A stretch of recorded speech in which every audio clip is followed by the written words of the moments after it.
Oui, Oui, très bien. Voilà, donc, comme l'école. Voilà, donc aujourd'hui, on aura notre première séance de module SAR. SAR, c'est pour dire service et administration des réseaux. OK? Voilà, donc je me présente. Je suis Sabrine Lafette. Voilà, donc enseignante à Esprit. À la base, je suis membre de l'UP Réseau. OK? Voilà, donc je serai votre enseignante pendant 21 heures qui vont être réellement consacrées pour ce module. OK? Voilà, donc, comme j'ai bien dit, c'est un module de 21 heures. Il s'étale seulement sur cette semaine. Voilà. Donc, c'est un module qui est orienté réellement pratique. OK? Donc, on va essayer d'installer, de configurer, de manipuler les différents services. OK? Donc, réellement, on va utiliser des plateformes hétérogène, c'est-à-dire on va alterner entre les plateformes Linux et Windows. OK? Voilà, donc c'est pour cela qu'en prérequis, donc les prérequis de ce module sont principalement l'unité d'enseignement réseau IP et routage, OK? Ainsi que principalement le module système d'exploitation, administration et système d'exploitation Linux. OK? Voilà, c'est-à-dire on a besoin d'avoir des connaissances sur les différents protocoles, ok? Donc les adresses IP, les types des adresses IP, ainsi les commandes de base, ok? Donc réellement, puisqu'on va travailler sur des plateformes Linux, donc on va essayer de faire un petit rappel sur les commandes de base, les commandes qui nous permettent principalement de gérer des fichiers, de gérer des répertoires, de par exemple modifier la configuration IP. OK, voilà. Donc, je pense que vous avez vu principalement le module AD à ramener, tout ce qui est administration des systèmes d'exploitation Linux. Est-ce que Oui. vous avez, oui, est-ce que vous avez travaillé sur des systèmes oui. d'exploitation réellement des biens ou la Red Hat? C'est quoi le système d'exploitation que vous avez utilisé? Red Hat, CentOS. Red Hat. CentOS, très bien. Voilà, pour les autres, vous avez travaillé seulement sur CentOS ou là, vous avez travaillé sur d'autres systèmes d'exploitation? Seulement CentOS? الكل سنتويست. الكل سنتوات. Très bien. ما استعملناش des biens Ubuntu, non. Hein. Très bien. Voilà. Donc, كما نعرفوا, donc les distributions Linux, on a plusieurs distributions, mais réellement, on va travailler sur la distribution Red Hat. Pourquoi la distribution Red Hat? Puisque c'est la distribution qui est orientée administration des serveurs. OK? Donc, on a la distribution des biens qui est orientée développement, enfin, on a des distributions orientées graphiques, mais on travaille réellement sur les systèmes d'exploitation qui fait partie de la distribution Red Hat, qui est principalement le système d'exploitation CentOS et le système d'exploitation Fedora. Okay? C'est-à-dire on a le choix entre tous les systèmes d'exploitation de la famille, principalement Red Hat. Okay? Voilà, donc on travaille sur CentOS, quelle que soit la version, donc Fama CentOS 6, Fama CentOS 7, Fama CentOS 8.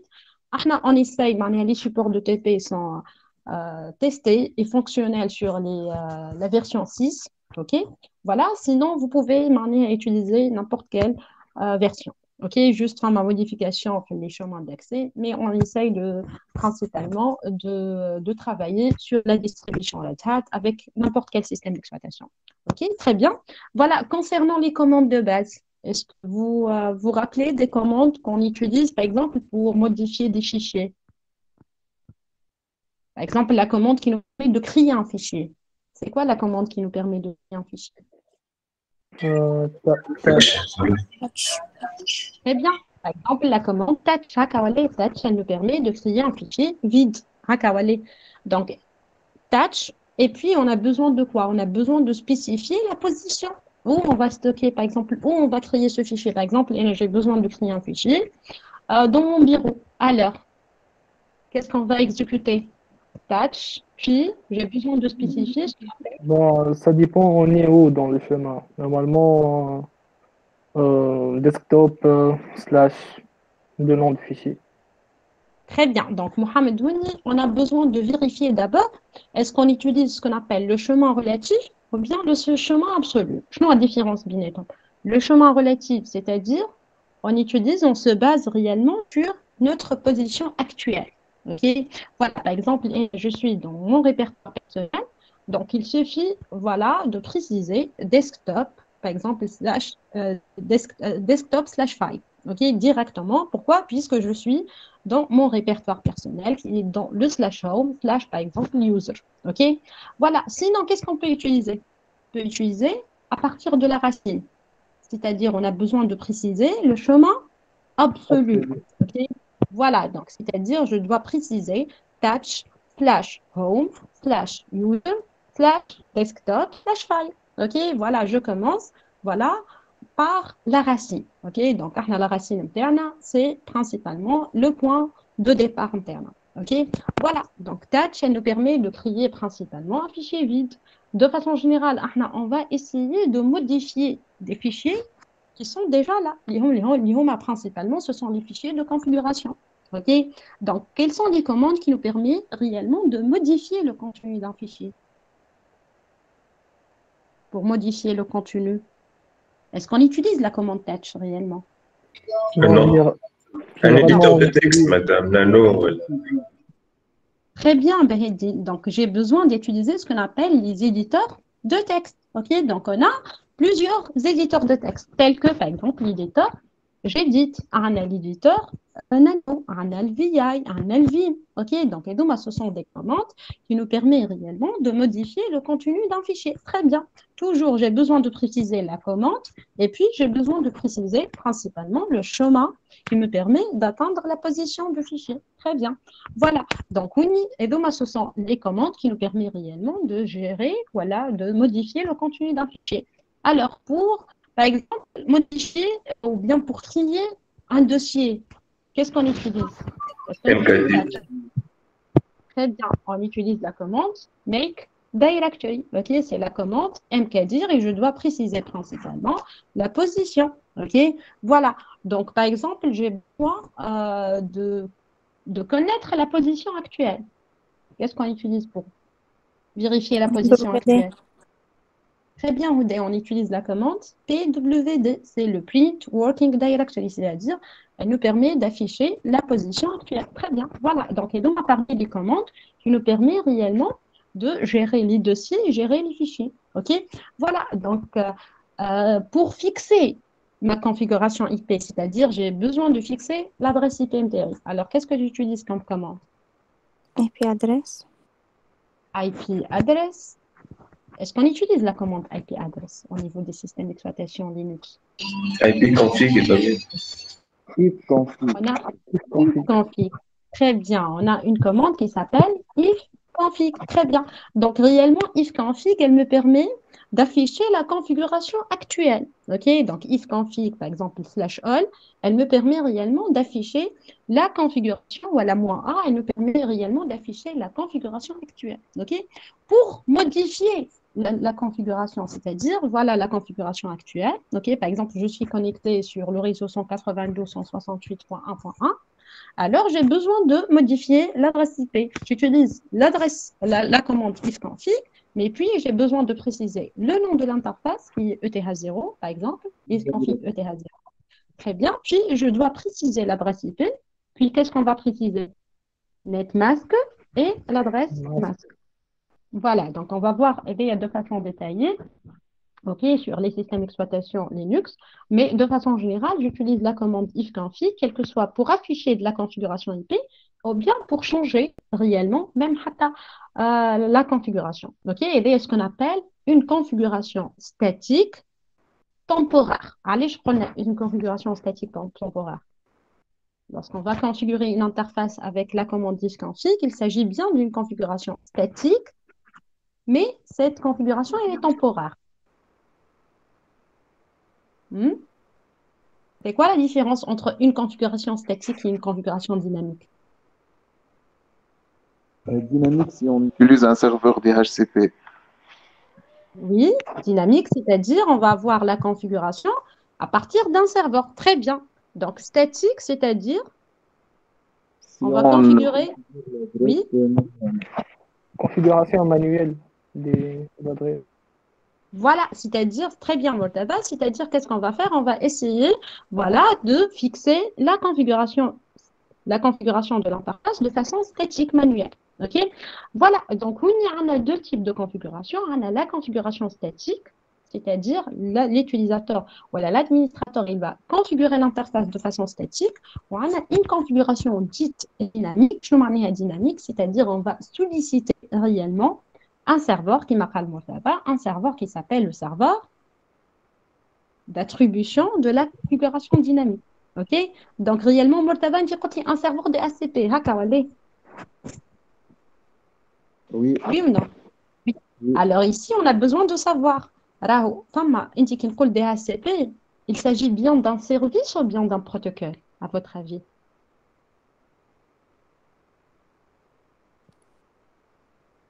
DHCP, c'est quoi? Un service, les deux, madame. Service protocole. Service et protocole. B, donc, si on a besoin de définir le terme service, c'est quoi un serveur? Tout simple. Physiquement, c'est quoi un serveur? Physiquement. Physique, c'est quoi le serveur? Qu'est-ce qu'il contient? Qu'est-ce qu'il Physiquement, possède? une machine. Physiquement. Physiquement, c'est quoi, Mortaba? Parlons physiquement, c'est une machine puissante. C'est une machine puissante, oui. Donc, c'est une machine qui possède des ressources physiques. Je m'en ai des ressources physiques, m'en ai un de mémoire, un de processeur, un de support de stockage. Bien sûr, on est les serveurs, on a besoin d'avoir des ressources puissantes. Hakawali, très bien, pour assurer le traitement. Voilà, donc physiquement, on discute des machines, des ordinateurs. OK? Logiquement. Donc, il roule une machine, c'est-à-dire au niveau de cette machine, j'ai besoin d'installer une plateforme. Hakawali. Oui. Oui ou non? Oui. Oui. Donc, c'est quoi la différence entre les applications qui tournent sur des systèmes d'exploitation côté utilisateur et les applications qui tournent, qui nous permettent de fournir un type de service bien défini? Par exemple, qui roule Windows Server, qui roule par exemple serveur web, Apache, qui roule par exemple serveur de stockage, un serveur Active Directory. OK? Donc, réellement, le terme serveur, c'est quoi? Le serveur, réellement, c'est une machine physique qui possède réellement, OK, une configuration différente par rapport aux utilisateurs, par rapport à un client. C'est-à-dire, on a besoin d'installer une plateforme, OK? Oui, au niveau de cette plateforme, je vais installer réellement une application qui me permet réellement d'offrir un type de service. OK? Donc, selon, bien sûr, la nature de serveur, donc on va réellement avoir des applications qui tournent, OK, côté serveur, qui me permet réellement d'offrir un type de service bien défini. OK? Voilà, donc un serveur, c'est un ordinateur qui possède réellement une configuration IP. J'ai besoin d'avoir une configuration IP côté serveur. Et bien sûr, au niveau de cette machine, j'ai besoin d'installer une application dite application serveur. Okay? Dite une application serveur qui me permet bien sûr de configurer et d'offrir un type de service bien déterminé. Okay? Voilà, donc revenons au terme protocole. Je vois le protocole réellement. Donc, on a dit qu'il y a le terme serveur, ou je n'ai pas le protocole. Puis là, on a DHCP, il s'agit bien d'un protocole ou bien d'un service. Donc, Mohamed Khalidi 2, c'est un service et protocole à la fois. Est-ce que... Madame, un protocole, c'est un ensemble des règles que deux parties doivent Ce sont des règles. Je m'en ai des règles. C'est une façon de communication. OK? C'est principalement, voilà. Voilà, c'est un langage un peu spécial. OK? La langage ADR, elle va assurer la communication entre le client, OK, et le serveur. OK? Donc, pour pouvoir communiquer avec un serveur, on utilise des langages spéciaux. OK? Donc, les langages ADR sont définis par des protocoles. OK? Voilà. Donc, il faut un serveur d'attribution de la configuration IP. C'est-à-dire, le serveur ADR, le rôle, c'est quoi? C'est offrir réellement des configurations IP. Oui, Oudé? Rien, madame. Oui. Donc, ici, un serveur, par exemple, d'attribution de la configuration IP, le rôle, c'est quoi? Le rôle, c'est d'attribuer réellement des adresses IP et de la configuration IP pour les clients, pour les utilisateurs internes. Par exemple, je suis connecté à Esprit, Dès que principalement je lance, ouais, là, je vais démarrer ma machine, donc le système d'exploitation, qu'est-ce qu'il va faire? Il va solliciter un serveur DHCP pour avoir la configuration. Bchirou une adresse IP, bchirou masque, bchirou gateway, bchirou adresse IP du serveur DNS, ok? Ou bchirou ce qu'on appelle le bay. C'est quoi le bay? Est-ce que vous connaissez le bay? Oui, Le un bay, c'est temps bien déterminé pour l'adresse IP.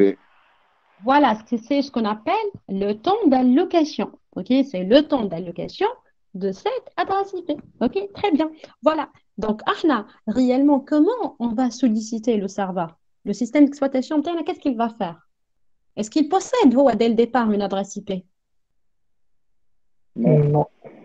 Bien sûr que non. ما عندوش une adresse IP. Alors, qu'est-ce qu'il va faire? Comment il va contacter le serveur DHCP? Qu'est-ce que je fais? Il va envoyer une requête, on l'appelle DHCP Discover, je pense. Très bien. Donc, je vais avoir request. اللي هو en broadcast. C'est un message en broadcast. شو معناه un message en broadcast?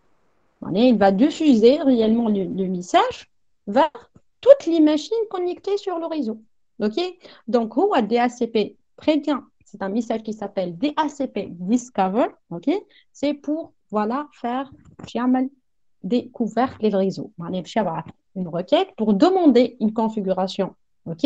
À partir d'un serveur DHCP. Mais une découverte sur toutes les machines connectées sur le réseau. Qu'est-ce qu'on a utilisé? On a utilisé le protocole DHCP.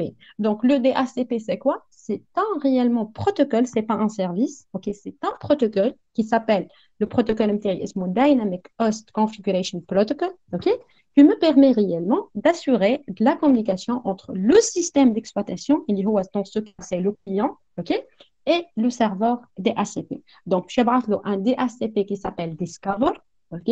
Donc, bien sûr, le message toutes les machines connectées sur le réseau. Par contre, seulement les serveurs DHCP vont principalement envoyer des réponses. OK. Je vais un DHCP qui s'appelle le requête DHCP offer. DHCP offre. Très bien. شنو معناه باش يبعث لي offre. OK, شنو فيه l'offre? فيه Les l'adresse adresses IP IP. disponibles. Voilà, فيها une adresse IP, une adresse masque, فيها de la configuration, bien sûr, avec le bay. علاش احنا نسميه offre de bay? علاش c'est un offre de bay en tant que client lorsqu'on va recevoir plusieurs offres. OK, donc comment on va choisir la meilleure offre? C'est selon quoi? C'est selon toujours le temps d'allocation. Les piatini acteur temps d'allocation avec l'offre linéaire. OK? Voilà, et bien ce qu'on appelle le DHCP offre. Donc, puis, le client, qu'est-ce qu'il va faire? DHCP request. Request, très bien. Donc, je vais un DHCP request. Pourquoi? Ou DHCP request, est-ce que Unicast là en broadcast, à votre avis? Unicast, non. Unicast. Unicast. Ben, par exemple, en tant que client, j'ai reçu 3 offres. Donc, je vais choisir la meilleure offre. Donc, je vais le serveur MTI. OK? Donc, je rajoute avec un message Unicast. Alors, les offres, le de réserver ou aller. Comment on va libérer les autres offres? Normalement, donc, en broadcast. Très bien, Murtada. C'est en broadcast. Pourquoi? C'est pour principalement choisir la meilleure offre et notifier les autres serveurs que principalement, je vais choisir, par exemple, cette offre, OK, pour libérer réellement les autres offres pour d'autres utilisations. OK?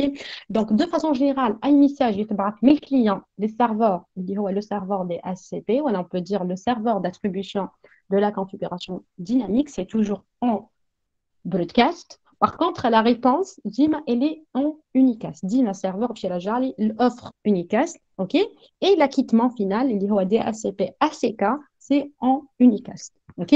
Voilà. Donc, oui, les 4 messages, il y a le DORA, qu'on s'appelle la communication DORA, il y a DHCP Discover, DHCP Request, DHCP offer, OK, request et ACK, c'est en utilisant un protocole. Donc, c'est un langage qui est principalement compréhensible par le système d'exploitation et elle est compréhensible par le serveur d'attribution dynamique. Okay? C'est pour cela, le terme protocole et service, comment? C'est-à-dire, pour utiliser un service, ok, on a besoin d'utiliser une architecture. Donc, il y a l'architecture utilisée. C'est l'architecture client-serveur. Ok, est-ce que vous connaissez l'architecture client-serveur? Oui. Oui. Comment est l'architecture client-serveur? C'est-à-dire, au niveau de cette architecture, on dit deux entités. Ok, donc on dit une configuration nécessaire côté client et j'ai une autre configuration côté serveur. Donc, oui, pour assurer de la communication entre l'application installée côté client et l'application installée côté serveur, on utilise ce qu'on appelle le protocole. Ok, donc le protocole réellement, c'est un moyen de communication. C'est-à-dire, pour accéder à un service, pour utiliser un service, ok, je dois principalement utiliser un protocole. OK? Donc, pour avoir une configuration dynamique, j'utilise le protocole des HTTP, par exemple. Pour naviguer sur Internet, qu'est-ce qu'on utilise comme protocole? Pour naviguer. HTTP. HTTP. Très bien. Donc, entre le navigateur et le serveur web, j'utilise tout simplement le protocole HTTP ou bien HTTPS. Très bien. OK? Voilà. Donc, par exemple, j'ai besoin d'envoyer un mail. J'ai besoin d'envoyer un message. OK?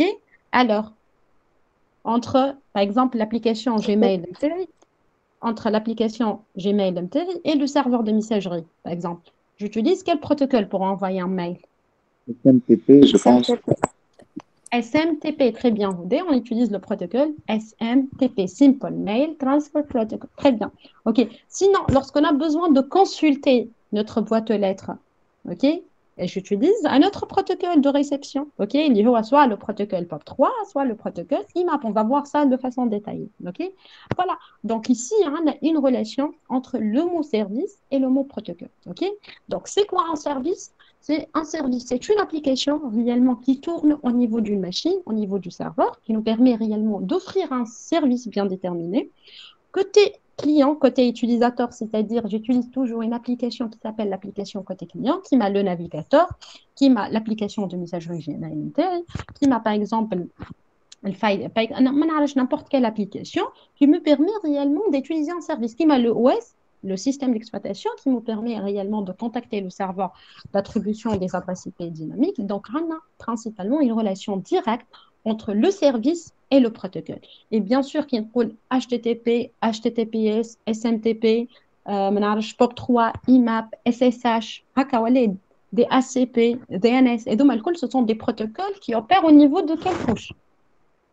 نحكي على الكوش نحكي على موديل هكا ولي دونك احنا pour la couche application très bien Mohamed donc la couche application علاش on utilise la couche application على خاطر réellement la couche application c'est la couche qui nous permet de traiter d'assurer de la communication entre principalement les applications ok et il nous permet de traiter des données compréhensibles par l'utilisateur. Ok, voilà, qui est la couche application. Donc, on a besoin de savoir la couche application, elle fait partie réellement de quel modèle. Ok, donc réellement, est-ce que vous connaissez les modèles de communication de façon générale pour assurer une communication entre deux machines, on utilise un modèle de communication. Oui. Réellement, on a deux modèles. Un modèle de référence, un modèle qui est pratique, on l'utilise souvent. On a un modèle de référence, un modèle OSI, qui est normalement composé de 16 couches. Où il y a un modèle de référence qu'on travaille avec, il y a un modèle TCP/IP, normalement composé de 4 couches. Très bien, voilà. Donc, on a deux modèles de communication. Je vous un modèle de communication. C'est la façon avec laquelle on va diviser principalement la procédure de communication entre deux machines. Ok, donc, on voit ensuite ce qu'on appelle l'encapsulation. Quelle réception, ensuite ce qu'on appelle des encapsulations. Très bien. Donc, de façon générale, on utilise le modèle pratique. Ok, donc, le modèle pratique, c'est le modèle principalement qui s'appelle le modèle TCP/IP. Il est composé seulement de 4 couches. Ok, donc, on va voir le rappel interne, le rôle de chaque couche, mais réellement, toujours, on utilise le modèle TCP/IP. Très bien. Ok, voilà, donc réellement, voilà, donc le mot service, le mot protocole. Donc, aujourd'hui, voilà, durant ce module, on va voir réellement les différents types de services, mais on va voir principalement quelques types de services. Ok, donc, comme je vais faire une présentation de module, voilà. Donc, voilà le déroulement de module. Donc, on commence aujourd'hui par un petit rappel. Donc, on va voir les notions de base. On va voir principalement différence entre protocole, service, le modèle utilisé, comment on peut fixer une adresse IP, comment on peut configurer une adresse IP de façon statique, voilà, de façon dynamique, quelles sont les commandes à exécuter pour fixer, voilà, pour modifier les adresses IP, voilà. Puis, on va commencer à partir de la semaine prochaine, à partir de la séance prochaine, avec les services. Avec les services, un peu, on peut dire que ce sont des services basiques. Ok. Donc, pourquoi ce sont des services basiques? Puisque de façon générale, nous sommes en train de naviguer sur Internet, nous sommes en train d'utiliser le serveur de messagerie, envoyer, recevoir des emails, etc. Ok. On a un service qui est un peu basique, qui est le service de résolution de nom. Ok. Alors, est-ce que vous connaissez, par exemple, pour le service web? Le service web, réellement, il me permet de naviguer sur Internet. Alors, quel est le client utilisé, l'application à utiliser côté client, en tant que client, pour naviguer sur Internet? Qu'est-ce que j'utilise comme application? Le navigateur. Le navigateur, très bien, j'utilise ce qu'on appelle le web browser. Et c'est quoi le protocole qui nous permet d'assurer de la communication entre le web browser ou le serveur web? HTTP. Très bien, c'est le protocole HTTP. Donc, en tant que client, j'utilise ce qu'on appelle les requêtes HTTP. OK? Donc, est-ce que vous connaissez les différentes requêtes utilisées? On a par exemple le get. Get, post. Voilà, très bien, le get, le post. Très bien. Voilà, les requêtes qu'on utilise de façon générale, soit pour récupérer des ressources, envoyer des ressources, modifier des ressources, etc. OK? Le serveur web, bien sûr, il va recevoir les requêtes EDOM en utilisant principalement des langages spécifiques, en utilisant des ports spécifiques. Donc, on va voir comment on est à l'époque. Voilà. Et puis, il va traiter les requêtes internes. OK? Donc, je vais la réponse. OK? Voilà. Donc, en tant que client, j'utilise le navigateur. En tant que protocole, j'utilise le protocole HTTP ou bien le protocole HTTPS, qui sont deux protocoles qui opèrent au niveau de la couche application. OK? Donc, on discute bien les protocoles de la couche application. OK? Voilà. Le service de messagerie. Donc, les services de messagerie, réellement, donc, c'est un service qui nous permet d'avoir deux fonctionnalités. Les fonctionnalités offertes par le service de messagerie. Envoyer un email. Voilà, très bien. Donc, il me permet réellement d'envoyer un email ou bien il me permet de recevoir des emails. C'est pour cela. Est-ce qu'on utilise un seul protocole? Non, on utilise deux protocoles. Très bien. Voilà, un protocole pour l'envoi, un autre protocole pour la réception. OK? Voilà. Donc, pour l'envoi, j'utilise une application de messagerie. Donc, soit l'application Outlook, soit l'application Gmail, soit l'application, soit le webmail, même je peux utiliser le webmail, OK? Pour envoyer, voilà, pour consulter ma boîte aux lettres. Donc, pour l'envoi, j'utilise tout simplement un protocole qui s'appelle SMTP, Simple Mail Transfer Protocol. OK? Et pour la réception, qu'est-ce qu'on utilise pour la réception? Très bien. On a deux protocoles, il y a POP3 ou bien IMAP. C'est quoi la différence? Est-ce que vous connaissez la différence entre les deux? Quels sont les cas d'utilisation pour utiliser POP3 et quels sont les cas d'utilisation qu'on utilise IMAP? De façon générale, est-ce qu'on utilise IMAP ou bien POP3, à votre avis, au niveau de la configuration? Par exemple, pour nos applications qui tournent sur les smartphones internes, est-ce qu'on utilise le IMAP ou bien le POP3? ما عنديش فكرة ديجا ما نشوفوش فيهم احنا البروتوكول معناها يتيليزي. كاين تدخل في السيتينغ نتاعك vous pouvez trouver معناها la différence, vous pouvez préciser en tant qu'utilisateur, vous avez le choix réellement entre pour le protocole d'envoi, donc on a seulement un seul protocole, à l'époque on n'a pas le choix entre les protocoles d'émission, seulement on utilise le protocole SMTP. Par contre, à la réception, tu as le choix toujours pour choisir entre le protocole IMAP et le protocole POP3. De façon générale, si on prend la configuration par défaut, donc par défaut, les applications de messagerie interne utilisent le protocole IMAP. OK? Par contre, on peut, par exemple, modifier la réception à travers le protocole POP3. Donc, la différence, c'est par rapport au stockage des données. OK? Donc, en utilisant IMAP, réellement, lorsque nous sommes en train de consulter nos boîtes aux lettres avec le protocole IMAP, qu'est-ce qu'il va faire? Il va télécharger une copie, OK, par rapport à l'email interne, il va télécharger seulement une copie sur principalement le device interne. OK, je suis en train de voir une copie. Mais le stockage des emails, il est toujours chez le serveur de messagerie. Les emails, ils sont chez le serveur de messagerie. OK? Par contre, POP3, non. POP3, il me permet réellement de quoi? De télécharger les emails directement sur l'équipement. Okay? C'est-à-dire, il me permet de stocker les emails en local sur l'équipement. Okay? Voilà, donc et donc, les deux solutions. Donc, IMAP, il garde les emails sur le serveur.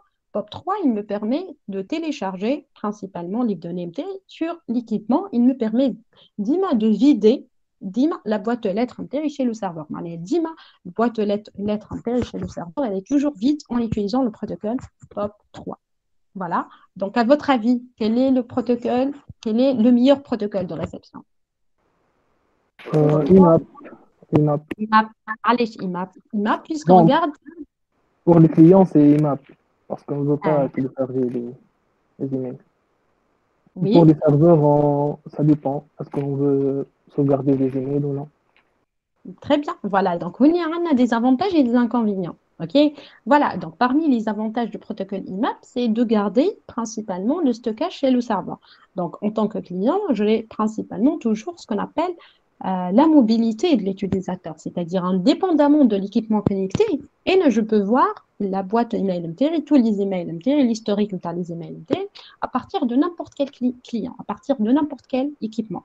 Par contre, avec POP3, donc j'ai besoin toujours de se connecter en utilisant l'équipement MTR. OK? Donc, les deux ont des avantages et ont des inconvénients. Okay? Par exemple, pour le protocole POP3, quels sont les avantages de l'utilisation du protocole POP3? C'est la sécurité. Allez, c'est la sécurité.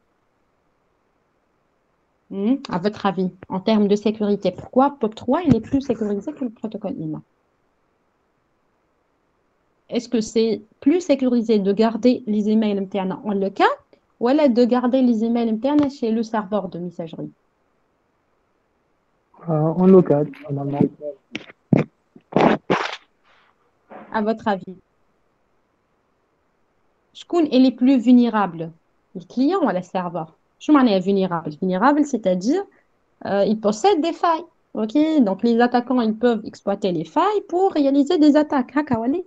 De façon générale, le serveur, il est plus vulnérable que les clients. Okay? Donc, c'est pour cela, pour éviter surtout les attaques qui touchent la confidentialité des données, puisque les emails sont stockés au niveau du serveur, donc principalement le serveur interne a des failles, des ports qui sont toujours ouverts, donc les attaquants, ils essayent de lire et de principalement voler les informations qui sont stockées là. C'est pour cela, de façon générale, on évite, par exemple, en tant que des enseignants, on évite les échanges des examens à travers la boîte de messagerie. Okay? Donc, on évite, par exemple, l'échange des emails qui contenant des informations principalement sensibles, qui m'a les mots de passe interne, qui m'a, par exemple, des informations concernant, par exemple, les comptes. Okay? Donc, on évite les échanges des mails. Et donc, lorsqu'on utilise IMAP, les données internes sont en clair, stockées en clair au niveau du serveur. Okay? Donc, pour les entreprises de façon générale, les entreprises, on utilise POP3 que le protocole IMAP. Okay? Voilà, donc par rapport aux protocoles de messagerie, on va voir ça de façon détaillée durant la 3e séance. Okay? Par contre, juste à titre comme une idée par rapport à la différence entre le protocole IMAP et le protocole POP3. OK? C'est bon? Est-ce que vous avez des questions concernant cette partie? Pas de questions? Ça va, madame. Très bien, voilà. Donc, on a vu principalement la relation entre le service et le protocole et l'application. Donc, on a toujours, en tant qu'utilisateur, j'ai besoin d'avoir une application installée sur l'ordinateur du client. Okay? J'ai besoin d'utiliser réellement un protocole qui est principalement le moyen de communication avec l'application qui est installée côté serveur. Okay? Et toujours, le protocole, il va définir le type de trafic. Okay? Donc, qui n'est pas dit SMTP, c'est pour dire, voilà, c'est le trafic messagerie qui est de HTTP, il s'agit bien du trafic web. Okay? Donc, dans le cas qu'on a un trafic DNS, alors, est-ce que vous connaissez l'utilité du serveur DNS? Voilà, le serveur de résolution de nom. Oui. Donner l'adresse IP correspondante au nom de oui, domaine. Mohamed, vas-y. Donc, il assure quoi? assure la Euh, correspondance entre les noms des domaines et les adresses IP. Très bien. Donc, OA, réellement, il stocke les enregistrements. Haka, wala, il va stocker principalement l'équivalence entre les noms de domaine et les adresses IP. Et pourquoi il va stocker ce type d'informations? Pour quelle raison? Une conversion, madame, d'une adresse IP Voilà. à un domaine. Et pourquoi on a besoin de cette conversion? Madame, خاطر les clients, ينجم, bon, pour le client, C'est le nom de l'autre domaine est fois. plus facile que d'utiliser une adresse IP. Donc, B, donc en tant qu'utilisateur, par exemple, j'ai besoin d'accéder au site youtube.com. Haka, wala. Alors, je lance le navigateur. Dans le navigateur, on a ce qu'on appelle l'URL, Uniform Resource Locator. Au niveau de l'URL, j'ai besoin de préciser principalement le nom de domaine. Haka, wala. Donc, je vais mettre http youtube.com. Alors, est-ce que le navigateur, il peut localiser le serveur qui héberge le site youtube.com en utilisant le nom de domaine? non. Non. Alors, c'est quoi l'identifiant principalement? Chaque machine, chaque ordinateur qui est connecté sur le réseau Internet, il est identifié. OK? Donc, de façon générale, il est identifié par quoi? Par, Ah, adresse IP. par une adresse IP. Très bien. Donc, l'identifiant unique interne, OK? C'est pour localiser les machines au niveau de l'Internet, c'est toujours l'adresse IP. OK? Donc, c'est pour cela, en tant que simple utilisateur, OK, je suis en train d'utiliser le nom de domaine. OK, les adresses IP. Et bien sûr, en tant qu'administrateur, je peux modifier toujours les adresses IP des serveurs. Donc, pour cela, le navigateur, qu'est-ce qu'il va faire? Donc, il a besoin de contacter le serveur de résolution de nom afin de trouver la correspondance. OK? Donc, pour résoudre le problème technique, que l'utilisateur utilise le nom de domaine et principalement les applications internes, quel que soit le navigateur, ou l'application de messagerie, ou n'importe quelle application, elle nécessite réellement l'adresse IP pour pouvoir localiser le serveur. Donc, rajoute à dit l'adresse IP. OK? Pour cela, on a créé un serveur qui s'appelle le serveur de résolution de nom. Et qu'est-ce qu'il va faire le serveur? Il va assurer la correspondance entre les noms de domaine et les adresses IP. On peut dire que c'est un annuaire pour les ordinateurs. Okay, donc, l'application elle a besoin réellement d'une équivalence. Elle va contacter réellement le serveur de résolution de nom. Okay, voilà. Et c'est quoi le langage compréhensible par le serveur de résolution de nom? C'est le protocole DNS. DNS. Très bien. Donc, le protocole, le langage entre principalement le client et le serveur, c'est toujours un protocole qui s'appelle DNS, Domain Name System. OK? Voilà. Donc, on va voir le fonctionnement, comment il va stocker les correspondances internes, l'architecture, etc. OK? Durant la séance. OK? Destinée pour le service de résolution de nom. OK? Donc, oui, on a discuté réellement les services basiques que nous sommes en train d'utiliser souvent. OK? Comme à d'autres services qui sont un peu avancés, ok, donc un peu avancés, sinon on est un peu avancé, c'est-à-dire ce sont des services qui sont utilisés de façon générale par des entreprises, ok, donc qui nécessitent réellement un parc informatique, qui a un service de supervision. Alors, je nous supervision, surveillance, monitoring, un service de supervision, à votre avis, qu'est-ce qu'il offre réellement? Surveillance, supervision, c'est-à-dire Surveillance de quoi, madame? qu'il rôle un service, voilà, un service de supervision. Alors, qu'est-ce qu'il offre réellement? Il nous permet de superviser Tous les machines. Le réseau, sécuriser le réseau contre les attaques. contre les attaques. Bon, Marouche destiné seulement sécurité. Non. Alors, solution de supervision.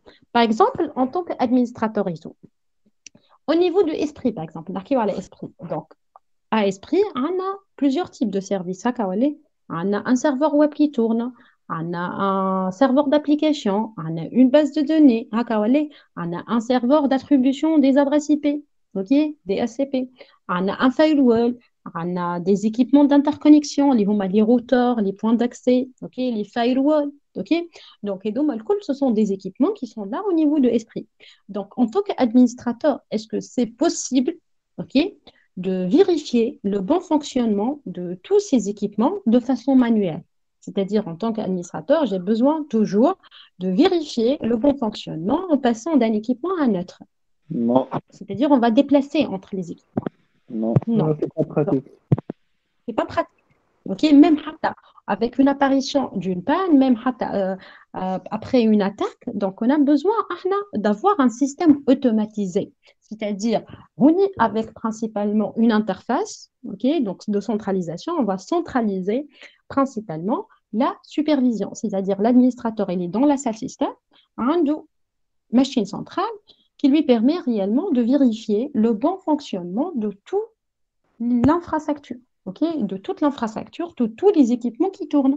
Donc, il y a l'interface, il y a l'état de chaque équipement. Okay? Même il y a le temps de réponse de chaque équipement. Il y a les paramètres de performance, c'est-à-dire délai, latence, bande passante. Okay? Donc, lorsqu'il s'agit bien d'un problème, d'une panne, donc, on va avoir une notification en temps réel. Donc, une notification entre les voilà. Donc, votre serveur web, il est saturé, votre serveur web, il est down. OK? Voilà, donc eh bien, c'est le rôle du serveur de supervision. C'est le fait de s'assurer réellement du bon fonctionnement de toute l'infrastructure horizontale. OK? C'est pour cela que c'est un service qui est orienté entreprise. En tant que simple utilisateur, est-ce qu'on a besoin d'utiliser ce type de service? Non. Allez, c'est tout On simple. a une seule machine, on travaille avec une seule machine. On a une seule machine. À la limite, il y a deux machines avec un routeur, mais on peut principalement vérifier l'état en passant d'une machine à une autre. Okay? On n'a pas besoin principalement d'un serveur qui va principalement assurer, voilà, envoyer les données. On a des données qui concernent réellement les performances, des données qui concernent la configuration, des données qui concernent la sécurité, qui par exemple, ça une attaque, alors on va notifier l'administrateur. Okay? Donc, on a besoin de tracer l'attaquant, on a besoin de trouver quelle est la vulnérabilité qu'il a exploitée. Okay? Voilà, donc eh bien, c'est le rôle réellement d'un serveur de supervision. Okay? Est-ce que vous connaissez les solutions à utiliser? Je connais une licence par rapport à les solutions de supervision. Bon, j'ai travaillé avec l'outil gratuit Zabbix. Très bien, voilà, donc on a la solution Zabbix, on a la solution Centrion, on a Nagios, très bien, on a Nagios, exactement, voilà. Prometheus et Domalcol, ce sont des serveurs de supervision. Ok, très bien. Voilà. Donc, sinon, on a un autre service qui est orienté entreprise qui s'appelle le service annuaire. Ok, qui est annuaire. Est-ce que vous connaissez les serveurs LDAP, Active Directory, OpenLDAP? Non? Voilà. Donc, de façon générale, un serveur annuaire, c'est quoi un serveur annuaire? Un annuaire téléphonique, par exemple. Qu'est-ce qu'il contient, l'annuaire? Les numéros et C'est un registre, un ouais, hakawale. oui. Voilà, c'est un espace de stockage dans lequel, qu'est-ce qu'on va faire? On va stocker, par exemple, les correspondances entre les noms, les abonnés ou le numéro de téléphone. Hakawale. Voilà. Donc, au niveau d'une entreprise, j'ai besoin réellement d'assurer l'authentification de mes utilisateurs. J'ai besoin de vérifier l'accès. J'ai besoin de vérifier ce qui est autorisé, ce qui n'est pas autorisé. Par exemple, on assure l'application Esprit Interne. Est-ce qu'on possède les mêmes fonctionnalités? Par exemple, Ena en tant qu'enseignante, Mortava en tant qu'étudiant, est-ce qu'on possède les mêmes fonctionnalités? Par exemple, Non. Ena, alors, Inti, en tant qu'étudiant, quelles sont les fonctionnalités offertes? Est-ce que tu peux, par exemple, saisir l'absence? Non, Est-ce que tu peux, par exemple, modifier l'emploi de temps? non, Est-ce que tu peux, par exemple, imprimer ou elle a, par exemple, créer une attestation d'inscription, voilà, une attestation de présence? non, Bien sûr que non. Voilà. Et en tant qu'enseignante, est-ce que j'ai le droit de voir des informations personnelles concernant les étudiants? Je m'en ai des informations, c'est-à-dire, par exemple, le relevé de notes. Hakawali, les absences. Bien sûr que non, je n'ai pas le droit. J'ai le droit seulement de saisir l'absence, ok, à modifier à la limite le plan d'études, ok, voilà, donc c'est-à-dire modifier l'emploi de temps, saisir bien sûr les notes concernant le module interne, ok, les classes internes, ok, voilà. Un agent de l'administration, bien sûr, il possède, est-ce qu'il a le droit de changer, par exemple, les notes? Bien sûr que non, il n'a pas le droit de changer les notes. Par contre, il a d'autres, principalement, fonctionnalités. Ok, donc, il y a ce qu'on appelle la gestion d'accès. Ok, donc on va gérer réellement l'accès. On va avoir un système, ok, on va gérer l'accès de façon contrôlée. Ok, par exemple, Thomas, en tant que des étudiants en quatrième année, est-ce que vous pouvez se connecter à l'application PFE Esprit 31? Bien sûr que non. Non. Bien sûr. Voilà, donc et par contre, les applications et tournent sur le même principalement serveur de Esprit. Ok, donc oui, qu'est-ce qu'on va faire? On a besoin, quels que soient les utilisateurs en cinquième année, voilà, les étudiants en quatrième année, voilà, les enseignants, voilà, les agents d'administration, ne sont des utilisateurs, principalement de domaine Esprit 21. Par contre, comment on va gérer l'accès? C'est par rapport à ce qu'on appelle la création des groupes. Je vais créer la liste des groupes, je vais créer la liste des utilisateurs, puis je vais principalement affecter des utilisateurs à un groupe bien défini. Allez, par exemple, Emna, Houdé, Behieddin et Domalkol, ce sont des étudiants. Nous le rôle d'un étudiant. C'est-à-dire, on a le droit seulement de quelques fonctionnalités. Puis, Moodle, j'ai le droit de télécharger les fichiers. Par exemple, je n'ai pas le droit d'accès sur PFE Esprit 31. Je n'ai pas le droit par exemple, déposer, par exemple, la fiche de PFE. OK? Voilà. Par contre, les mêmes étudiants de cinquième année ont d'autres fonctionnalités. OK? Voilà. Donc, comment on va gérer le contrôle d'accès, comment on va gérer principalement les permissions et les privilèges et même l'authentification. OK? Donc, il y a un système qui s'appelle le service annuaire. OK? Réellement, là, on a un serveur qui s'appelle le serveur annuaire qui est principalement un système qui va centraliser l'authentification et la gestion des permissions et la gestion des, ce qu'on appelle principalement des autorisations, ok, pour principalement assurer un accès sur des ressources, mais c'est un accès contrôlé. Ok, voilà, donc ce sont les ressources d'une entreprise, c'est-à-dire on va stocker des ressources d'une entreprise, qui sont les ressources d'une entreprise, c'est-à-dire les utilisateurs, les groupes intérêts, les équipements physiques, même j'ai besoin de gérer les équipements physiques, les équipements qui sont là, les points d'accès intérêts, les routeurs, les switches, les serveurs, les bases de données, les firewalls, ok, voilà, donc on a besoin de gérer les applications qui tournent, ok, donc l'application WebMT, l'application Moodle, l'application PFE, etc. Ok, donc ce sont des ressources d'une entreprise. Donc ici, on va centraliser le stockage des alcools dans un seul serveur qui s'appelle le serveur annuaire. Ok, voilà, donc c'est le rôle réellement d'un serveur annuaire, c'est le fait de stocker des ressources d'une entreprise. Les ressources monétaires sont classifiées sous 3 types. Il y a les ressources humaines, les ressources physiques et les ressources software. Ok, c'est bon? Voilà, donc c'est le service annuaire. Est-ce que, qui m'a dit comme en tant que simple utilisateur, je peux créer mon annuaire?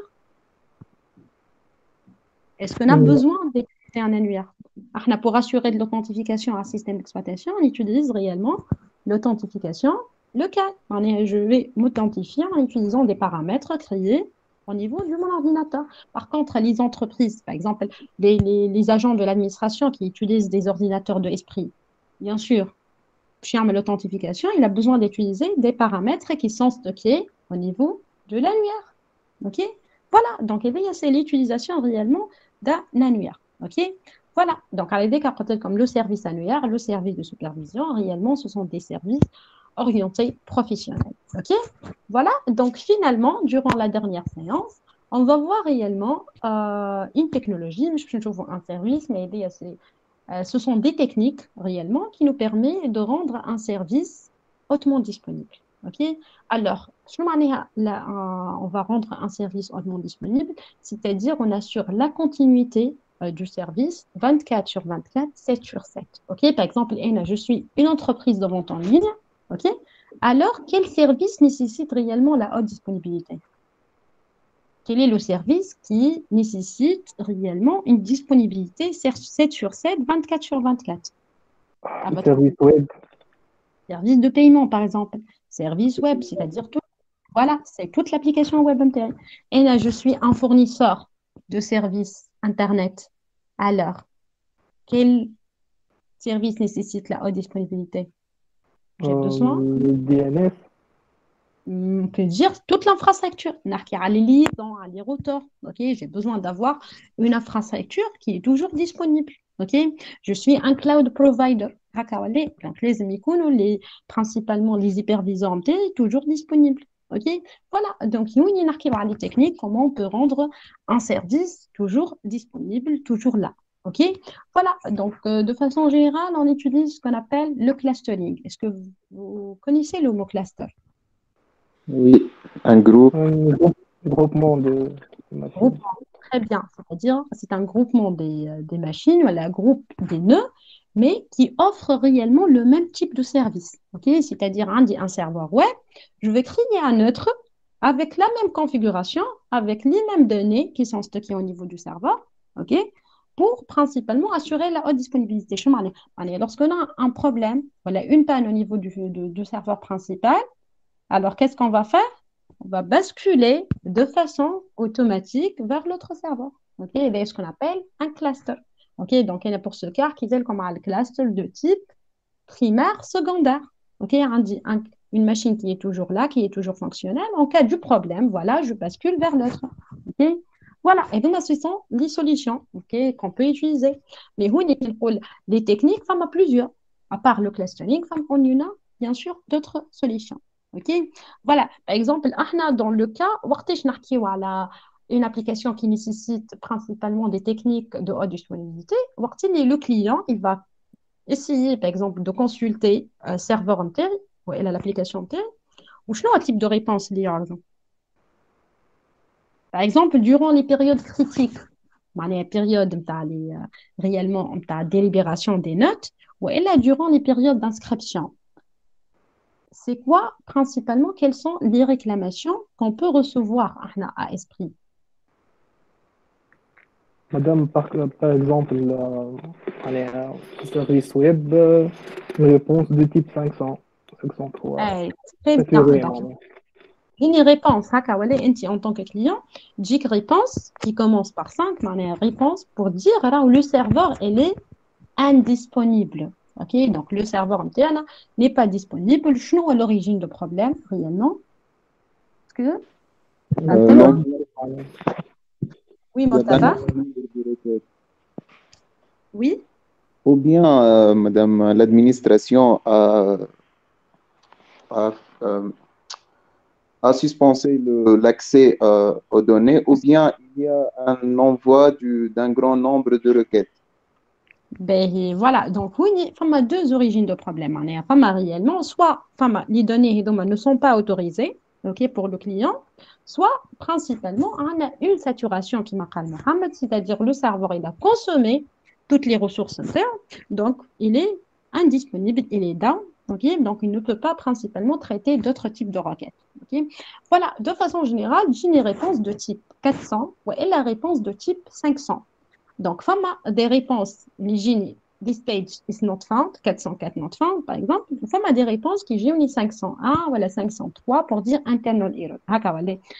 De façon générale, avec le serveur de Esprit, je fais une nature de réponse. 400 ou 500 de façon générale? 500.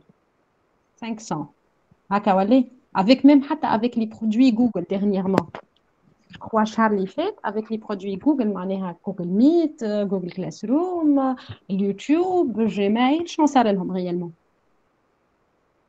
Lorsqu'on essaye de se connecter durant, je crois, 20 jours. Mais ça donne un problème pour l'infrastructure. Très bien. Donc, on y a après le problème de type, la réponse légère, c'était une réponse qui commence par 5. Une réponse de type 500. Voilà, on a fait les réponses de façon générale, on a 5 types de réponses. Juste de façon générale. On a 5 types de réponses. OK? Donc, fait les requests, on a fait les requêtes HTTP, on a plusieurs requêtes, fait les réponses. réellement, avant de recevoir la réponse, il y a un code envoyé par le serveur qui me permet réellement de savoir l'état de la requête interne. Donc, dis-moi les requêtes internes, j'ai un code qui commence, un code qui est codé sur 3 chiffres, qui commence soit par 100, soit par 200, soit par 300, soit 400, soit 500, qui dit la réponse avec le chiffre 1. Je m'en ai. Information. C'est une Très bien. information. 1, c'est pour dire information. 1 pour dire là où le serveur il a bien reçu la requête. Par contre, ma requête, elle est en cours de traitement. 200, qui définit 200 de façon générale. C'est pour dire, Succès. très bien, c'est pour dire, OK, voilà la bonne réponse. D'imaginer la page, chercher de façon générale. 300. 300, bon, c'est bas. madame. مثلا redirect ولا حكاية. Très bien. Donc, redirection. Redirection. Le serveur web, qu'est-ce qu'il a fait? Il a redirigé la requête vers un autre serveur. Très bien. Voilà, ma requête, elle est en cours de traitement, mais avec un autre serveur web. 400 ou 500? Est-ce qu'on peut avoir la réponse? 500 error server normalement. Voilà, donc 400, 500, c'est pour dire problème. 400, 500, les deux, ce sont deux problèmes. Donc, on a besoin de savoir, est-ce que c'est le problème côté client ou c'est le problème côté serveur? Très bien. Donc, de façon générale, qui dit 400, c'est pour dire c'est un problème côté client. Est-ce que principalement l'URL empirique, elle est tout simplement fausse, soit je n'ai pas réellement le droit d'accéder les ressources ou elle un problème de sécurité. Je m'en ai un problème de sécurité, réellement un équipement qui a bloqué la réponse. Si par exemple avant la révolution, lorsqu'on essaye d'atteindre le site youtube.com, est-ce que de façon générale, non, le type de réponse interne. Le fameux message. 404 not found. 404 not found. Donc, la réponse est réellement, est-ce que le serveur, il est fonctionnel? Réellement, le serveur, il est fonctionnel pour principalement tous les utilisateurs.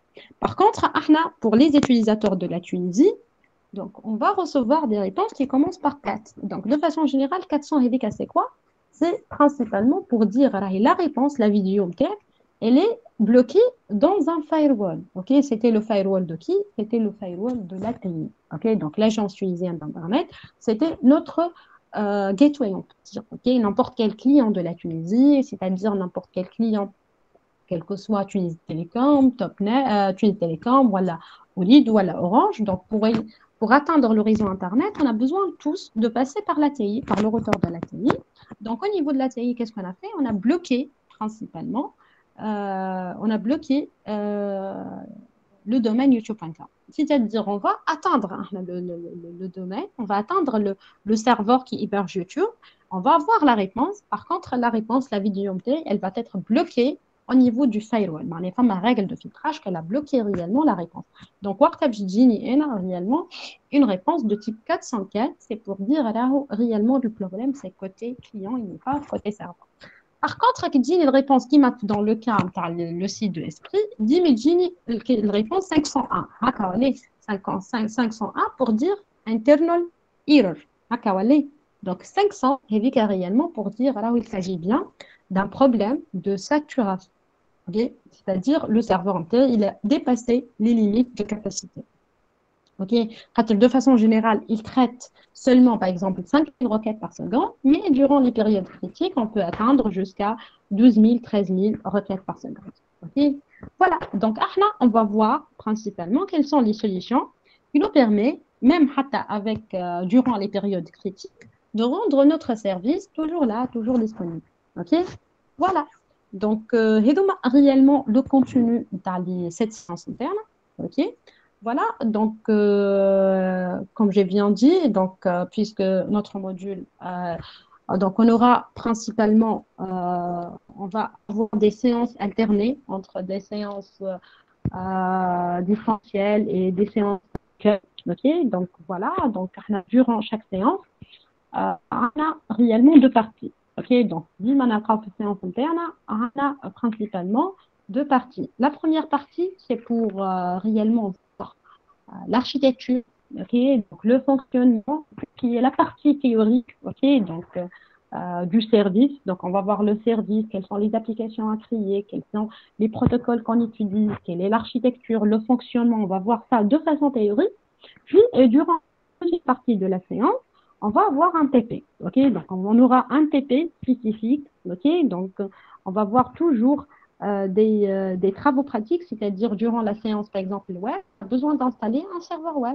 Durant la séance de messagerie, on va installer réellement un serveur de messagerie. Ok, voilà. Donc, et donc, c'est pour tout ce qui est principalement, on peut dire, le, le contenu de chaque séance. Ok, voilà. Donc, quel que soit en présentiel ou à la distanciel, donc on aura toujours les deux parties. Donc, juste lorsqu'on aura des séances à distance, donc on aura des séances principalement synchrones et d'autres séances asynchrones. Ok, donc on va avoir les deux types d'enseignement. Ok, donc l'enseignement synchrone, c'est le mode principalement en temps réel, c'est-à-dire on va échanger des informations en direct. Ok, donc comme principalement le terme Ternatawa. Ok, on utilise de façon générale Google Meet. Ok, et puis pour garder principalement la trace, on va avoir les enregistrements internes pour chaque séance. Ok, tous les enregistrements internes sont disponibles réellement sur notre Classroom. Ok, voilà. Donc pour les séances asynchrones, ok, donc principalement on utilise Google Classroom. Voilà, on utilise l'échange par email. Ok, pour réellement faire la partie TP. Ok, donc on aura des supports de TP qui sont bien guidés. Et après chaque séance asynchrone, on aura une séance pour corriger principalement le TP et assurer la consommation de services. Ok, c'est-à-dire on va installer, configurer et même tester principalement en utilisant client, application côté client, application côté serveur, le fonctionnement principalement de services. Ok, voilà. Donc pour les objectifs, donc les objectifs internes sont principalement identifier le rôle et les différences entre les services basiques et les services avancés. Donc, on a classifié les services internes en deux catégories. Ok, donc, bien sûr, pour utiliser n'importe quel type de service, on a besoin principalement de connaître les protocoles qui offrent ce type de service. Ok, quels sont les protocoles? Réellement, ce sont des protocoles dits applicatifs, c'est-à-dire ce sont des protocoles qui opèrent au niveau de la couche application. Ok, qui nous permet réellement d'utiliser ou bien d'accéder à un service bien défini. Donc, on discute la communication entre une application installée côté client, une application installée côté serveur, c'est-à-dire on utilise quel type d'architecture dans ce cas. Quel type d'architecture? Si on cite la partie client, on discute principalement l'architecture client-serveur. DIMA, on utilise pour tous les services réseau. Donc, les services internes nécessitent réellement une configuration, une architecture client-serveur. Une application à utiliser côté client, une application à utiliser côté serveur. Okay? Bien sûr, pour assurer de la communication entre les deux, on utilise un protocole. Ok, voilà. Donc, comme objectif, on assure l'installation durant qui m'appelle comme les travaux pratiques internes. On assure l'installation, la configuration des différents types de services en utilisant des plateformes hétérogènes. Okay? Principalement, on va utiliser la plateforme Linux, donc on utilise le système d'exploitation CentOS principalement. Et avec CentOS, on va installer plusieurs types d'applications, comme l'Apache, Nagios, etc. Ce sont des applications qui nous permettent également d'offrir des services. Okay? Bien sûr, en configurant les serveurs internes, on a besoin d'assurer, de garantir principalement le fonctionnement des services et assurer en même temps ce qu'on appelle l'intégration. Okay? Je m'en ai à l'intégration, c'est-à-dire on va essayer d'assurer de l'intégration entre deux types de services. Par exemple, en utilisant le service web, est-ce qu'on peut accéder en utilisant le nom de domaine? Lorsqu'on utilise, voilà, le but c'est configurer seulement un serveur web. C'est-à-dire, je vais créer serveur entéré, je vais héberger, bien sûr, un site, je vais créer les pages entérées, créer principalement le serveur. Okay? Par contre, pour assurer le fonctionnement, je peux atteindre le serveur entéré en utilisant le nom, l'adresse IP seulement. Donc, pour assurer principalement l'accès avec un nom de domaine, j'ai besoin de passer par un serveur de résolution de nom. OK? Voilà, donc oui, on a besoin d'assurer l'intégration entre le service web et le serveur de résolution de nom, OK, afin d'atteindre le site en utilisant le nom du domaine, tout simplement. OK? Voilà, donc il y a par exemple, exemple d'intégration. OK? Voilà, par exemple, en utilisant nos boîtes de messagerie. Et j'ai besoin d'envoyer un mail à Emna, par exemple. Alors, je commence, Emna, je vais créer un nouveau mail. Sur l'adresse destination, je vais utiliser Emna. OK? Alors, qu'est-ce qu'il va faire le système? نبدأ نكتب في l'adresse de destination. شنو يعطيني هو؟ Il va lister, même avec le compte interne, à esprit. مدام برا بتنجم تعاود لنا question. يعني باش نبارطاجي معكم directement l'exemple. OK? Voilà. La boîte de messagerie, voilà. Voilà, par exemple, ici, je suis connectée à travers principalement le navigateur, c'est-à-dire j'utilise un service qui s'appelle le service webmail. Voilà, j'ai besoin d'envoyer un nouveau message. Alors ici, l'adresse destination, je commence par exemple, Emna. Donc, je mets la liste bien. La liste position, correspondance. Là, c'est une liste de contacts. Est-ce que c'est le rôle de serveur de messagerie de lister des utilisateurs qui commencent par Emna, par exemple? Par exemple, نحط Ali, tout simplement. Ah, non, non. Non. Eh bien, c'est le rôle de qui? Qui est en train de lister la liste des utilisateurs de Esprit? Qui? Serveur web. Quel service contient réellement la liste des utilisateurs? Je crois que stockons la liste des utilisateurs. Dans un serveur dit serveur annuaire. Donc, réellement, voilà. Très bien, c'est le serveur annuaire qui est en train de lister ces contacts. Et de façon générale, les contacts, dans le domaine, géré par le domaine esprit.in, qui me esprit.in. OK? Donc, il y a ce qu'on appelle l'intégration.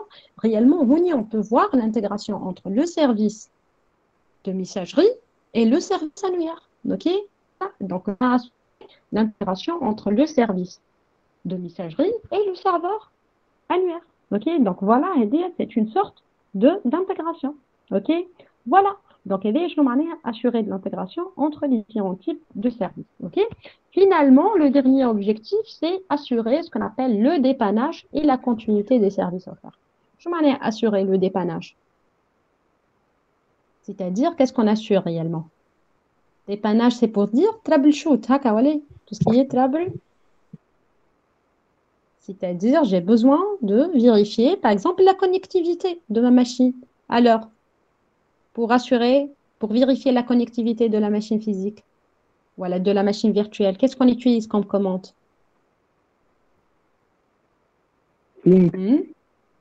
Très bien, j'utilise la commande ping. Donc, ping, c'est une commande pour assurer le dépannage. J'utilise des scénarios, j'utilise des commandes de dépannage. Il m'a la commande ping, quoi d'autre? Il m'a la commande trace. Trace route. Bien sûr, elle nous permet réellement de tracer les nœuds traversés, OK, pour pouvoir détecter le problème. On a plusieurs commandes qui m'a la commande NSLOOKUP. OK? Donc, ce sont des commandes définies. Ce sont des commandes réellement qui nous permettent d'assurer le dépannage et de vérifier la continuité du service. OK? Voilà. Donc, et donc, les commandes qu'on va utiliser réellement pour dépanner les problèmes et pour assurer la continuité principalement des services. OK? Voilà, donc et donc, ce sont les objectifs internes. OK? L'organisation, on a principalement par contenu. OK? Voilà. Donc, qui m'a rappelé comment on commence par une configuration de base. Donc, on a juste durant cette séance, on a de façon générale la configuration de base durant la première séance. Mais voilà, donc on essaye juste aujourd'hui de présenter le module, voir les objectifs, préparer l'environnement de travail. OK? Sinon, à partir de la semaine prochaine, on commence principalement les objectifs. OK? Voilà. Donc, نسينا حاجة ما حكيناش على المود d'évaluation. Voilà. Donc, il m'a dit comme c'est un module de 21 heures. Donc, réellement, on a 60%, ça sera la note de votre examen. Okay, donc, ça sera un examen écrit principalement. Mais le module elle est orienté un peu pratique. Donc, on aura principalement des questions qui concernent réellement la partie TP. Okay, donc, moi aussi, c'est un examen écrit, mais il est un peu orienté pratique. OK? Voilà, pour la note de contrôle continu, 40%, ça sera la note de contrôle continu. Alors, comme j'ai bien dit, le module interne, il est orienté pratique, donc on aura chaque séance un TP à faire. OK? Donc, la séance web, je connais une configuration, administration de serveur web. La séance des messageries, je connais un serveur de messagerie, serveur mail, serveur annuaire, serveur de supervision. Voilà, donc on aura 6 TP à faire. OK? Voilà, donc pour chaque séance, voilà, on a besoin de valider, OK, l'exécution et le fonctionnement du service. OK? Donc, vous pouvez préparer soit un compte rendu, OK, soit une petite vidéo, OK, en utilisant même Google Meet, pour principalement illustrer principalement les tâches. Okay? C'est-à-dire, par exemple, on va configurer un serveur web. Donc, dans la vidéo, voilà, le service est fonctionnel. Et voilà, à partir du navigateur, je peux atteindre le serveur web. Okay? Par exemple, un serveur de messagerie. Alors, je lance l'application de messagerie. Et voilà, je peux échanger des emails à travers mon serveur de messagerie. Okay? Voilà, donc c'est l'objectif. Et principalement, la note de contrôle continu, ça sera réellement la moyenne entre la validation des TP. Bien sûr, en respectant toujours les dates limites internes, en respectant toujours les deadlines. Okay? De façon générale, on a 10 période de 7 jours. Okay? Par exemple, comme on a le service web, donc vous aurez jusqu'à la semaine d'après, voilà, la séance prochaine, pour principalement valider ce service. OK? C'est bon? Voilà, donc les supports internes, les comptes rendus internes, alcool sont centralisés au niveau de votre classroom. OK? C'est bon? Est-ce que vous avez des questions concernant cette partie? Mais très bien. Voilà, donc voilà, donc avant de commencer un petit rappel, donc en fait, je vais publier une activité sur votre Classroom, une activité qui s'appelle maîtrise, qui s'appelle tableau des services. Ok? Est-ce que vous avez l'accès pour modifier ce tableau?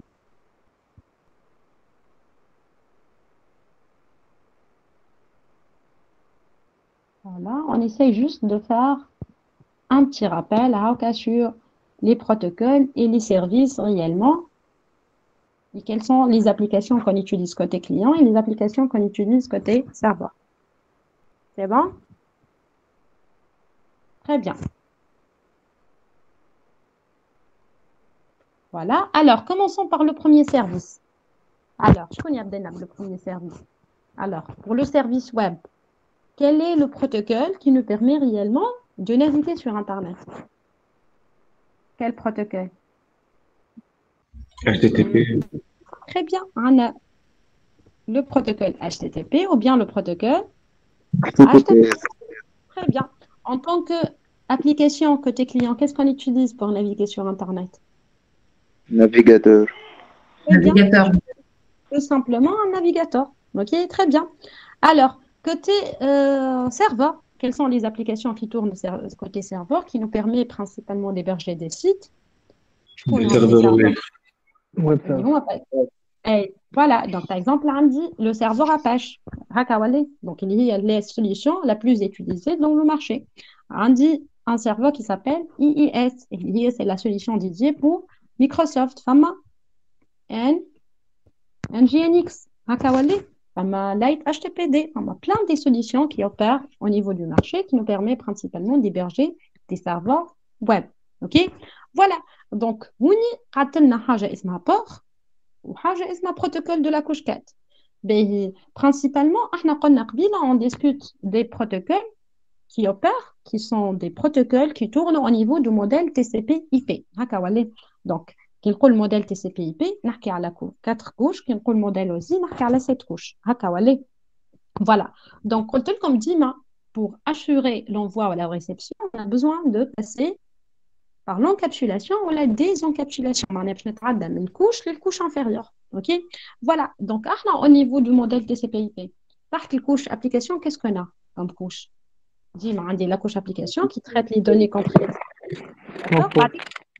La couche transport, très bien. هكا ولي. Donc, في couche transport, on va définir la route. Est-ce qu'on va utiliser la route rapide? Voilà, on va utiliser la route fiable. هكا ولي. شكون les protocoles qui opèrent au niveau de la couche transport? Seulement deux. اللي هما TCP et UDP. Bien, voilà. Donc, soit le protocole TCP, ok, soit le protocole UDP. شنو الفرق بيناتهم؟ مود 5 واحد C'est fiable, le UDP, ça garantit le. Voilà, donc on peut dire que le TCP, c'est un protocole qui est connecté. Ok, je un protocole connecté, c'est-à-dire il va créer réellement une circuit virtuel entre l'émetteur et le récepteur. أول حاجة يعمل لك 300 check, c'est-à-dire il a besoin de vérifier la bande passante, il a besoin de vérifier les paramètres d'authentification. Et puis, chez le paquet numéro 1, donc il attend toujours ce qu'on appelle l'accusé de réception. Le paquet numéro 2, il va vérifier que principalement le récepteur il a bien reçu principalement le paquet. Ok, voilà, donc avec le TCP, c'est un protocole qui est fiable, par contre, c'est un protocole qui est un peu lent. Ok, il attend les acquittements, il essaye de changer les données d'authentification. Donc, le TCP, il est fiable, par contre, il est lent. Par contre, l'UDP, c'est un protocole non connecté. Il y a les données, mais il s'annonce principalement les acquittements. Donc, on peut dire que c'est un protocole non fiable. Par contre, c'est un protocole qui est rapide. Ok, voilà, à votre avis, donc avec navigation, est-ce qu'on a besoin réellement de la rapidité ou bien de la fiabilité? Fiabilité. Très bien. On utilise avec le HTTP ou bien le HTTPS, on utilise souvent le protocole TCP. Ok, avec tout ce qui est navigation sur Internet, j'utilise souvent le protocole TCP. Très bien. Voilà. Alors, je marque une notion de port. Je vais un port.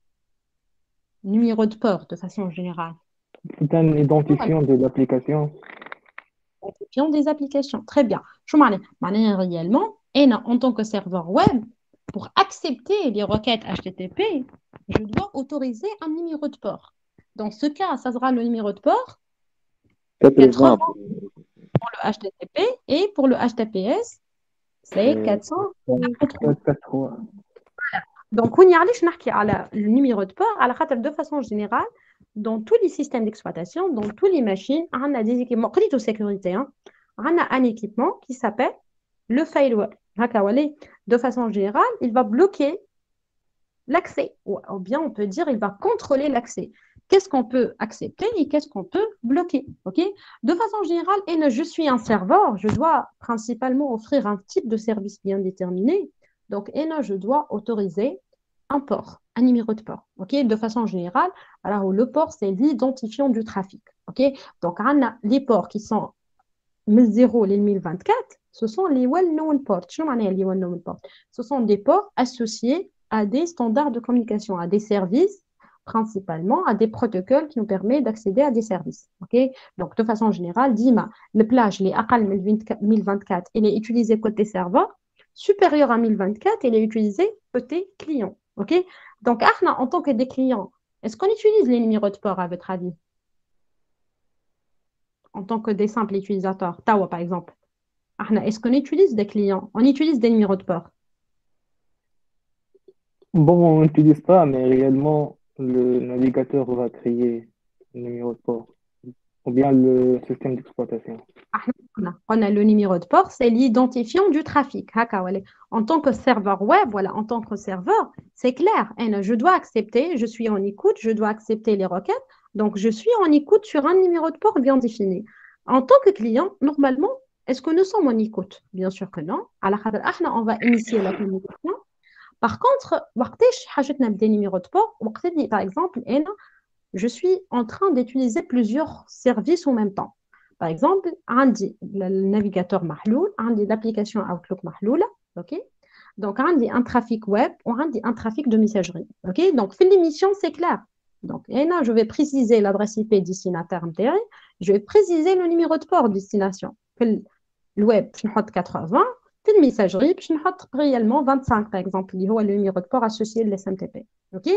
في الريسبسيون يجيوني les réponses نتاع les sites web ou يجيوني les réponses نتاع le serveur de messagerie. Alors, comment ma machine, mon système d'exploitation, il va faire la différence entre le trafic web et le trafic de messagerie. La carte. avec le numéro de port. Donc, avant l'apparition des numéros de port, on a besoin de lire le paquet كامل باش نقرا الباكي الكل باش نحلو باش نقعد نثبت في لي دوني في البروتوكول باش نعرف il s'agit bien d'un trafic web باش نبعثوا للنافيغاتور ولا il s'agit bien d'un trafic de messagerie باش نبعثوا l'application de messagerie. Donc oui, le système d'exploitation, qu'est-ce qu'il a fait? Il a créé la gestion des ports. Donc voilà, même en tant que client, je vais utiliser un numéro de port, ok, qui me permet réellement de faciliter principalement le contrôle de trafic. Avec j'ai trafic, voilà, au lieu de lire le paquet Cayman, voilà, je vais vérifier seulement le numéro de port. Par exemple, le navigateur, il a utilisé un numéro de port 1025. Ok, donc, un trafic qui génie avec le port 1025, n'a pas directement de l'application Chrome. Un trafic génie avec le port 2048. Donc, il s'agit bien de trafic de messagerie. Donc, n'a pas de messagerie. Ok, donc, réellement, est-ce que nous sommes en train de fixer les numéros de port? Bien sûr que non. Le système d'exploitation, il est en train de gérer les numéros de port internes, ok, de façon aléatoire. Okay. Et de façon dynamique, il va choisir des numéros de port qui sont de façon générale supérieurs à 1024. Okay. Donc, Dima qui m'a dit Mohamed, là, réellement, quelle que soit l'application en navigateur ou l'application de messagerie, ou n'importe quel client, il utilise toujours un numéro de port à côté client. Okay. Ou Dima, le numéro de port avec, c'est un numéro de port qui est supérieur à 1024. Ok. C'est bon? Est-ce que vous avez des questions concernant cette partie? B. Voilà, venir à notre service, par exemple, le service autoconfiguration IP. Quel est le protocole qui nous permet d'assurer l'autoconfiguration pour avoir une configuration dynamique? Je crois qu'on a le protocole DHCP. DHCP. Très bien. Voilà, donc le protocole il s'appelle DHCP. Alors, le numéro de port, c'est 67. OK? Alors, c'est quoi le client? Qui est le client qui va demander la configuration? C'est le système d'exploitation. Alors, le système d'exploitation, il va solliciter le serveur pour avoir la configuration dynamique.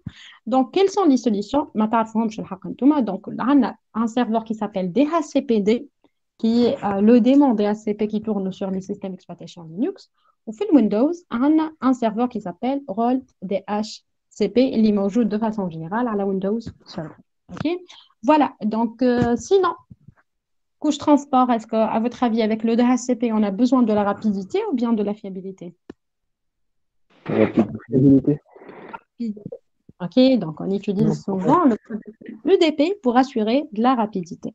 Alors, nous à notre service, par exemple, le service de transfert de fichiers. Quel est le protocole qui nous permet d'échanger des fichiers? FTP. Très bien, c'est le protocole FTP, ok, File Transfer Protocol, ok. Alors, qu'est-ce qu'elle utilise comme numéro de port? 21. 20 et 21. Et 21. Allez, 20 et 21. En fait, de façon générale, nous avons le numéro de port. Par contre, l'FTP, le 20, elle est destinée pour les commandes, ok, donc c'est principalement canal dédié pour l'échange des commandes. Ou le 21, réellement, elle est le port associé pour la connexion des données, ou le port utilisé pour l'envoi ou la réception des données. Ok, voilà. Avec le FTP, est-ce qu'on a besoin de la fiabilité ou bien de la rapidité? Fiabilité. Fiabilité, très bien. On a besoin de la fiabilité. Côté client, est-ce que vous avez utilisé des applications qui nous permettent d'échanger des fichiers? Il y a FileZilla. Très bien. Voilà, donc on a FileZilla. Par exemple, nous, on a la FileZilla, bien sûr. Client, على خاطر في الفايلزilla فما في السوليوشن فايلزilla فما FileZilla client وفما FileZilla server. OK? Donc sinon فما plusieurs solutions. OK? Donc FileZilla client, OpenZilla, voilà. Donc côté serveur فما FileZilla server. OK? وفما plusieurs autres serveurs. OK? كيما زاده باش نسميو لكم في الويندوز رول FTP Sinon, sur les systèmes d'exploitation Linux, فما FTPD, فما Very Secure FTPD, فما Pro FTPD. Donc, ce sont des solutions qui opèrent sur les systèmes d'exploitation Linux. Ok, juste nous sommes en train de citer quelques solutions qui sont là, qui opèrent au niveau du marché. Ok, voilà. Donc, et demain, on a vu quelques types de services. Nous avons juste un service, par exemple, de streaming. Donc, vous êtes en train de voir des vidéos en temps réel. Oui. Alors, qu'est-ce qu'on utilise comme protocole qui me permet réellement de voir les vidéos en temps réel? En utilisant les applications. Je connais l'application côté client. Il semble que je fais des vidéos en temps réel. يا جماعة شكون يتفرج في des matchs en temps réel Non, كيما هكا مدام جوجل ميت. كيما جوجل ميت. Donc réellement c'est le vidéo conférence هكا ولا mais كي نحكيو على le streaming. Streaming. Bon. Comme plusieurs applications. Protocole. Oui, Mortada. Le protocole RTCP. RTSP هكا ولا RTSP Real Time Streaming Protocol. Très bien. Ok, donc RTSP, c'est le protocole. Très bien. Donc, il y a un protocole qui s'appelle RTCP, qui est Real Time Control Protocol. Ok, ou il y a un autre protocole qui s'appelle RTP. Mais tant que je mais réellement pour streaming, j'utilise RTSP. Ok, donc le numéro de port, c'est 554 normalement. AK 554, voilà. Les clients, je connais le client elle en tant qu'utilisateur, qui ne parle pas de vidéo en temps réel. Je ne sais pas en tant que client. Navigateur. Navigateur. Bon. Est-ce que vous utilisez d'autres applications? Dis-moi quel est le navigateur et on dit le client d'un service web. Donc, le navigateur c'est le web ou le web c'est le streaming. Et avec un real streaming, en fait, c'est pseudo streaming. Ok, même sur YouTube, on a la fonctionnalité YouTube Live, sur Facebook, on a le Facebook Direct, mais de façon générale, j'utilise un navigateur, donc j'utilise le protocole HTTP. C'est pas du real streaming. Ok, je suis en train de contacter le serveur web, ou le serveur web réellement, il est en train d'assurer une communication avec le serveur de streaming où il est en train de stocker la vidéo dans un serveur de stockage. Comme si je suis en train de voir la vidéo à partir d'un serveur de stockage. Comme à latence, entre ce qui est au temps réel ou ce qui je suis en train de le voir. Par contre, le real streaming, en tant que client directement, je ne te fais à partir de serveur de streaming, comme les media players, les VLC par exemple. Avec VLC, je peux voir des vidéos en temps réel. Quelle est la différence? Le VLC, au lieu de spécifier un chemin d'accès, un fichier qui est dans le disque dur, non, je vais voir une vidéo à partir d'un serveur. Donc, il y a un chemin d'accès, il faut que je mette /c, par exemple, C, téléchargement, etc. Non, je vais préciser RTSP, l'adresse IP du serveur de streaming. OK? Et 2.554, là, je suis en train de voir des vidéos en temps réel. Ce qui est utilisé de façon générale pour l'IPTV. Okay? Pour l'IPTV, par exemple, on installe le media player. Okay? On installe réellement le protocole RTSP. Okay? Je suis en train de voir une vidéo à partir d'un serveur de streaming. Okay? Mais là, le fait de lancer le navigateur, ce n'est pas le real streaming réellement, c'est de façon générale, ça met le pseudo streaming. Ok, voilà, côté client, j'utilise par exemple le VLC, Media Player, ok, de façon générale. Ok, côté serveur, on a plusieurs serveurs de streaming, ok, donc on a donc parmi les serveurs, par exemple VLC Server, ok, donc ce sont des solutions commercialisées. Ok, voilà, donc couche transport, est-ce qu'on a besoin de la rapidité ou bien de la fiabilité? Le poids sur IP ou streaming de façon générale ou tout ce qui est en temps réel, les applications qui nécessitent la rapidité. Voilà, c'est toujours suite à l'utilisation par l'UDP et dès qu'elle va causer des problèmes de synchronisation, etc.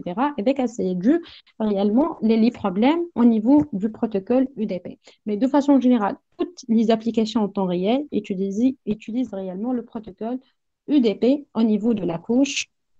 OK? au niveau de la couche transport. OK? Donc, tout ce qui est chat, tout ce qui est voix sur IP, tout ce qui est streaming, il utilise souvent le protocole UDP au niveau de la couche transport. OK? Voilà, donc on a cité quelques types de services. Donc, vous pouvez donc, on va corriger ça durant la semaine prochaine, durant la séance prochaine. OK? Voilà, donc revenons à la classroom interne. OK? Donc, voilà, essayez toujours de voir travaux et devoirs pour voir la configuration. غادي نشوف présentation. Il a dit madame arrêter au lieu de basculer entre les interfaces. Voilà. B. Voilà, donc votre classroom, il est organisé par séance, ok? Donc, oui, il fait présence réellement. Je vais partager avec vous un fichier pour marquer votre présence, ok? Donc, une section اسمها fiche module, réellement, on fait la présentation de module, les objectifs, l'organisation, le mode d'évaluation, ok? La fiche module, ok, détaillée, ok, qui nous permet de détailler les objectifs par séance, ok? Donc, on fait à l'organisation plus détaillée. Donc, une section qui s'appelle Bienvenue sur Google Classroom, juste pour avoir le user manuel l'utilisation de Google Classroom, et principalement comment on peut utiliser Google Meet, etc. Et donc, il y a les ressources de l'activité de lancement. Comme on va travailler sur des systèmes d'exploitation Linux. Voilà, donc on a besoin, comment on peut créer une machine virtuelle? J'ai besoin d'installer ce qu'on appelle un hyperviseur. Besoin d'avoir une application de virtualisation. Donc, pour les applications de virtualisation, vous pouvez utiliser soit VMware Workstation, soit VirtualBox, soit VMplayer. OK, vous avez le choix. Donc, ratitez comme quelques ressources pour principalement la création de la machine virtuelle. OK, et principalement, ratitez comme lien pour installer l'image CentOS 6.10. Vous pouvez utiliser d'autres versions. Mais voilà, il y a la version CentOS 6.10, ok, à la match disponible sur Internet, ok. On essaye de faire des modifications au niveau de cette machine pour principalement exécuter les commandes et pour pouvoir télécharger les paquets internes, ok. Donc, essayez pour la prochaine séance, installer l'environnement de virtualisation, donc installer VMware Workstation, créer une nouvelle machine virtuelle avec l'image CentOS 6.10, ok. C'est bon? Est-ce que vous avez des questions? Non. Très bien, voilà. Très bien. Et c'est pour l'environnement de travail. Donc, juste, on a besoin d'installer une, principalement, application de virtualisation, créer une nouvelle machine virtuelle, voilà, avec l'image qui m'a été appliquée, comme CentOS 6.10, réellement, voilà. Donc, pour vérifier la connectivité, réellement, vous pouvez vérifier la connectivité avec la commande ping google.com, la ping 888, etc. OK? Et principalement, on va faire les modifications ensemble la semaine prochaine pour pouvoir principalement télécharger les packages. Update ou install par exemple HTTPD. Donc, réellement, c'est l'installation juste après la modification. OK? Voilà. Donc, ce sont les prérequis, l'environnement de travail interne. OK? Donc, il y a un support de cours. Juste pour la partie rappel, on va commencer, on va voir ensemble, le modèle juste TCP/IP, le terme service, service basique, service avancé, etc. Mais on va voir ça, la configuration, c'est-à-dire la configuration de base, on va le voir réellement durant la semaine prochaine. Okay? Essayez juste de préparer votre environnement de travail pour pouvoir principalement exécuter en temps réel les commandes. Okay? Voilà, donc sinon, pour le tableau service, vous pouvez compléter ça chez vous. Sinon, on va le corriger la semaine prochaine. OK? C'est bon? Est-ce que vous avez des questions? C'est bon? Oui, ça va, merci. Oui, madame, c'est clair. Très bien, voilà, merci à vous. Donc, bon courage. Voilà, donc on se voit, Inch'Allah, la semaine prochaine, sinon la semaine après. OK? Voilà, donc essayez juste, s'il vous plaît, de préparer l'environnement de travail. OK? Voilà. Sinon, si vous avez rencontré des problèmes, n'hésitez pas, soit à laisser des commentaires sur Google Classroom, soit vous pouvez me contacter par mail. OK? Voilà, donc, et donc, ce sont les objectifs de cette séance. Voilà, donc c'est bon? Pas de questions? Oui, c'est bon. C'est bon, voilà. Merci à vous et à la prochaine, Inch'Allah. Bonne journée. Merci à vous de même. Merci. Voilà. Au revoir.